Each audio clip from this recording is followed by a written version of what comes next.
اضاعه محمود علاء لضربه الجزاء، و70 مليون علامه استفهام ان محمود علاء هو اللي شوط ضربه الجزاء قدام النادي الاهلي. يعني لو هختار، لو انا مدرب الاتحاد هخلي الجول كيبر بتاع الاتحاد المهدي سليمان يشوط قبليه اخر واحد في العالم يشوط بينالتي في التوقيت ده قدام النادي. لو جبت كده، بص، جبت يعني ايه، واحد سبورت سايكولوجيست ولا واحد طبيب نفسي رياضي يعني معاه شهاده من اي حته، هيقول لك لا الراجل ده مش هو اللي يشوط. ولكن الاهلي بيفرض اسلوب لعبه على اي فرقه بتلعب بايه؟ بالضغط، والضغط المرتد، الكاونتر بريسنج. هي دي هويه كولر على فكره، انه بيضغط كويس جدا. اول لما الكره تقطع منه بيستردها بسرعه. العيون كلها بصاصه، عايزه في عينها رصاص. صلي على النبي وانت بتتكلم، خلي عينك بارده علينا.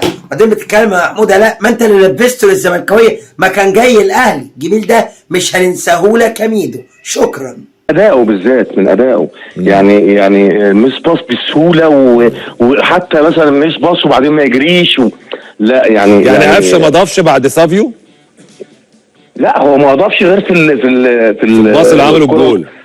التمرير اللي هو عملها لاكرم توفيق. لكن لا، ده انت بالعكس، انت لما تيجي تحاسب قفشه على قبل الجول، لا ده قفشه النهارده في مسبوس كتير جدا. طب هل ده ليه علاقه بفكره ان قفشه جاي له عرض؟ لا مش جاي له عرض الكلام ده، الباطل السعودي. لا تفسيرك ايه طيب؟